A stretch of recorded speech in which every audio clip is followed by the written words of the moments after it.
Chapter 15. Grace.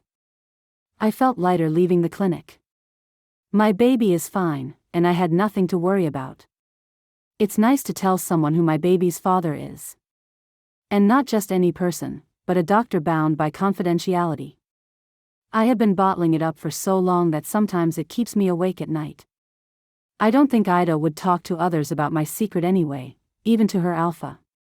For some reason, I feel that I can trust her. Victor stood up when he saw me. How was it? Good. The baby is healthy. Dr. Hayes will see me again next week, and oh, she also gave me vitamins. That's great. Victor looked happy. I smiled at him. Yes, it is. By the way, I need to stop by the lab next door for blood work. Do you know where it is? I asked him. Yes. I will take you there. When we got out of the clinic, a man was salting the sidewalk and greeted us. Alpha, good afternoon. To you as well, madam, he said. The man is about the same as my age, if I am not mistaken.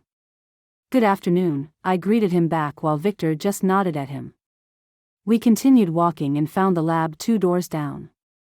When we got in, the staff welcomed us, and I didn't wait long as there was only one patient before me. Please confirm your name and date of birth, said the nurse named Lara on her tag. My name is Grace Amari Aspen, and I was born on March 31, 1998. Thank you. Dr. Hayes ordered CBC for you. It will measure a variety of factors in your blood, like the red and white blood cells. I understand. Thank you. Victor and I went back to the main house after going to the lab. It's still early for dinner, so we decided to go to a private den. I like how the windows are huge, and I can see the pond from where I'm sitting. Do you want something to drink? Snack? Asked Victor. I shook my head. No, thank you. It seems like all I've been doing since I came here is eating. I laughed because it was true. Just making sure you're well fed. He smiled at me, then walked towards the fireplace and added some wood. Victor took the seat across from me and sat down. Can I ask you a few questions? Sure. What is it? I want to know more about the pack and how you make a living. I know you have a company, but what about the others? Canada has 10 provinces and 3 territories.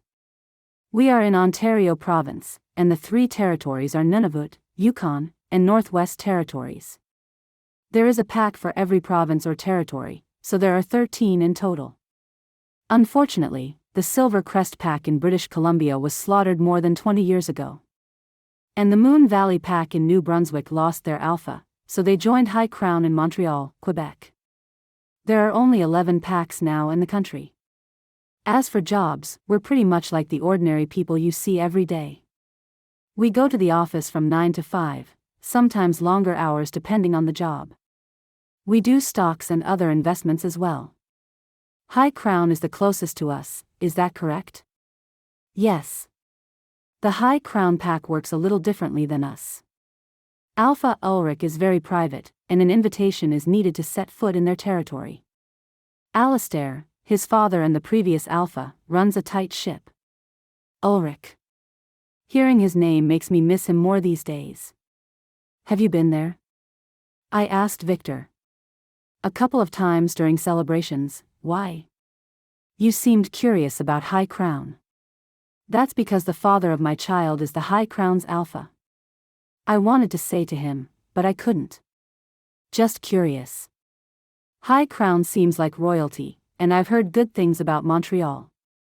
One of my classmates is from Montreal, and she said that it looks lovely there in the fall. I agree. Montreal is beautiful in the fall, but so is Ontario and the rest of Canada. Maybe after you've given birth, and we're not very busy with the company, we can go for a drive. There's so much to see here, and I think you will. Suddenly, the door swung open, and a blonde girl who looked similar to Victor appeared. This woman must be Vivian, his sister. There you are. I've been looking all over for you. Hi, sweetheart. How are you? Victor got up and gave her a tight hug. I'm fine. I had fun shopping and, who's she? I don't think I've seen her before.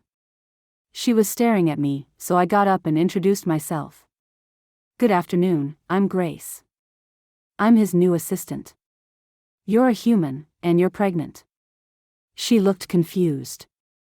Is that my bro? Victor cut her off immediately while I turned red. Grace, this is my sister, Vivian. Vivian, this is Grace, my new assistant.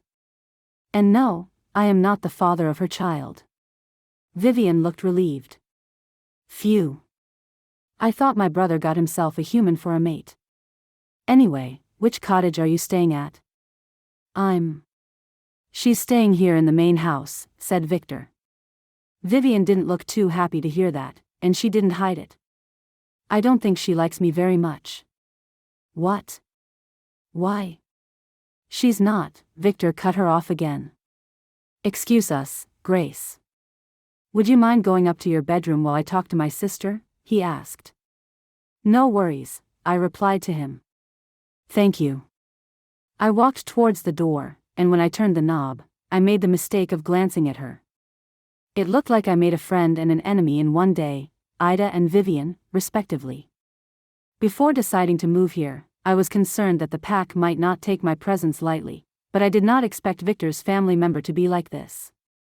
Vivian may look like her brother, but they are opposites when it comes to being kind.